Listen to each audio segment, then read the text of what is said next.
최근 트럼프 대통령이 자신의 SNS에 이란을 다시 위대하게 만들지 못한다면 왜 정권 교체를 하지 않겠는가라는 말을 하면서 Make Iran Great Again을 외쳤죠. 사실상 레짐 체인지를 공론화했었습니다. 트럼프의 트윗에 언론들이 레짐 체인지 가능성을 연달아 쏟아내자 시선이 자연스럽게 며칠 전 업로드됐던 레자 팔라비의 영상으로 쏠리게 됩니다.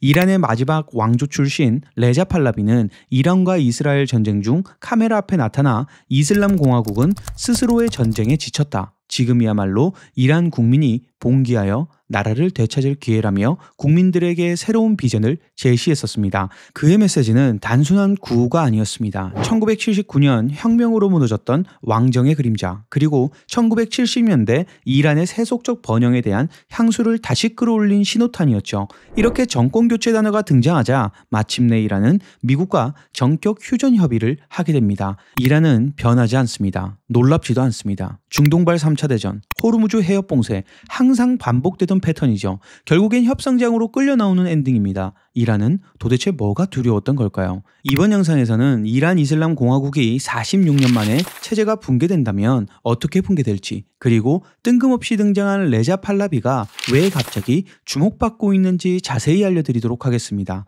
그럼 정말로 이란이 무너진다면 무슨 일이 일어날까요? 가장 많이 거론되는 첫 번째 시나리오가 민중혁명 시나리오입니다. 이란 인구의 60% 이상은 1979년 이후에 태어난 세대입니다. 히잡의 의무, 정치, 사회, 문화의 광범위한 검열, 국제 제재 아래에서 자라난 이들은 고물가, 높은 청년 실업에 전쟁 충격까지 겹치자 우리가 직접 정부를 고를 때가 왔다는 공감대를 키우고 있습니다. 이번 군사적 충돌로 정권의 통제가 약화된다면 정부의 무능이나 거짓 선전이 드러나고 대규모 반전 시위와 정권 퇴진 요구 시위가 전국적으로 번지게 되는데, 이러한 혁명은 자생적 내부 붕괴 형태로서 외국 군대가 직접 개입하지 않고 이란 국민이 주도하는 것이 특징입니다. 이렇게 이란 국민 스스로가 선택한 통치자를 뽑는 민주공화국이 된다면 억압적이던 신정체제가 사라지겠죠. 또한 서방 제재가 해제되고 외교 고립이 풀리면서 경제 성장의 발판이 될 수도 있을 겁니다. 그러나 급작스런 민주공화국 수립에는 중대한 도전과 취약점도 존재합니다. 먼저 이란은 현대 역사상 한 번도 완전한 민주주의를 운영해 본 적이 없습니다. 오랜 독재 통치로 정당, 시민단체, 자유언론 등 민주사회의 필수 요소들이 뿌리내리지 못해서 내부에 조직된 대기 정부가 없습니다. 민주공화국 시나리오는 이상적이지만 이 과정을 잘 관리하지 못하면 실패로 돌아갈 수 있다는 한계가 있습니다.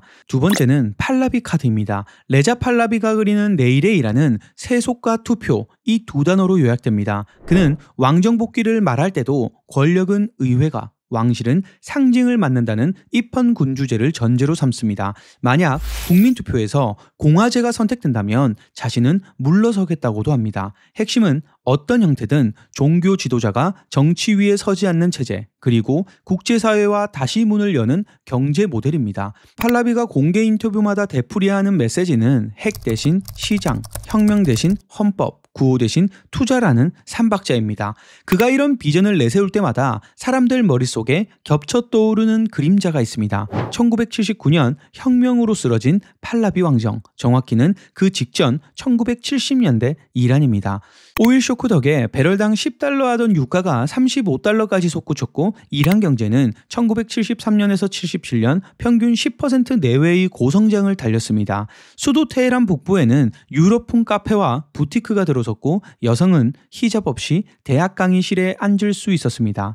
백색 혁명이라 불린 교육과 보건 확대 정책 덕에 문맹률이 15년 만에 절반 이하로 떨어졌고 수도권 인구의 70%가 전기와 상수도를 공급받았습니다. 하지만 이 번영의 기울기는 가팔랐습니다. 석유 수익의 절반 가까이가 무기 수입과 왕실 프로젝트에 쏠렸고 무엇보다 비밀경찰 사바크가 반체제 인사를 무자비하게 탄압하면서 중산층조차 성장은 하는데 숨은 막힌다는 불만을 키웠습니다. 결국 고도 성장과 고압 통치가 맞물려 분출한 것이 1979년 혁명이었죠. 그러나 그가 제시한 상징 군주와 세속 정부 모델이 실제 이란에서 통할 것인지는 여전히 물음표가 붙습니다.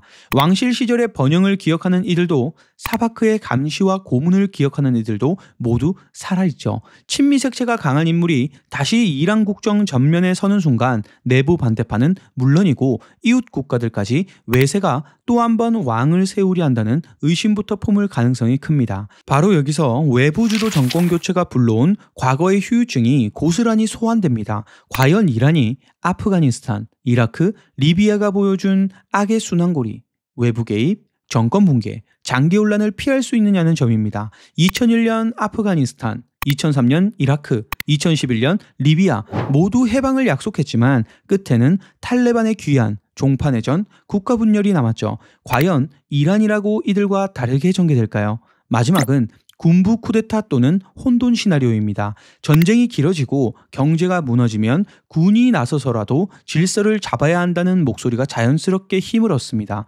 군이 나서면 최소한 질서는 유지될 것 아니냐는 환상도 있지만 군사정부는 민주적 정당성이 없기에 국민 불만을 더 강경한 방법으로 눌러야 할 가능성이 높아집니다. 일부 보고서는 혁명 수비대가 쿠데타에 성공하면 이란은 더 군사화되고 더 배타적이 될 것이라고 지적합니다. 이란에는 두 종류의 군이 따로 있습니다. 대통령이 통제하는 전통적 정규군과 최고 지도자 직속으로 체제 수호를 맡는 혁명 수비대입니다. 평소엔 서로를 견제하지만 권력 공백이 생기면 각자 우리가 질서 담당이라며 움직일 수 있습니다. 만약 두 조직이 맞서면 국가는 여러 권역으로 쪼개질 위험까지 안게 됩니다. 많은 이들이 정밀 공습 몇 번이면 이란 체제도 무너질 것이라고 쉽게 말합니다. 하지만 현대사에서 본토에 지상군을 투입하지 않고 정권이 완전히 교체된 사례는 거의 없습니다. 공습은 건물과 시설을 파괴할 수 있지만 권력 공백을 채울 새 정부나 관료 조직까지 만들어주지는 못합니다. 이란 내부에도 최고 지도자의 빈자리를 곧바로 대체할 만큼 크고 조직적인 반군 세력은 존재하지 않습니다. 따라서 실제로 발생할 수 있는 붕괴 시나리오는 외부 공습이 아니라 내부 분열입니다. 이번 이란의 휴전 협상도 마찬가지입니다. 수도 행정이 멈추고 전력, 수도, 병원 체계가 흔들리면 그 순간 누가 지금 빵을 나누고 학교 문을 열 수 있겠느냐는 현실적인 질문이 던져집니다. 예전에는 국가를 뒤집고 나면 국제사회가 도와주겠지라는 생각을 했을지 몰라도 과거 이라크와 아프가니스탄, 리비아가 보여준 교훈은 분명했죠. 외부 개입 뒤에는 장기 혼란뿐이었습니다. 결국 관건은 체제가 바뀐 바로 다음날 시작되는 실무입니다. 새 정부 형태가 민주공화국이든 입헌군주제든 군부체제든 예산 집행과 치안을 곧바로 굴릴 준비된 인력과 조직이 없습니다. 이런 준비 없이 정권 붕괴만 바라면 국가 기능이 멈추는 블랙아웃부터 맞게 됩니다. 그 위험한 배팅을 이란 내부가 과연 선택하겠느냐가 핵심이겠죠. 체제 전환은 단발 이벤트가 아니라 긴 여정입니다. 미사일 한 발, 연설 한마디, 트윗 한 줄로 국정이 바뀌지는 않습니다. 이란이 설득력 있는 미래를 맞으려면 외부 지침이 아닌 이란인 스스로 설계한 단계적 변화로 나아가야 합니다. 그런데 이란인들이 스스로 변화한다? 이거 가능한 거 맞나요? 영상 시청해 주셔서 감사합니다.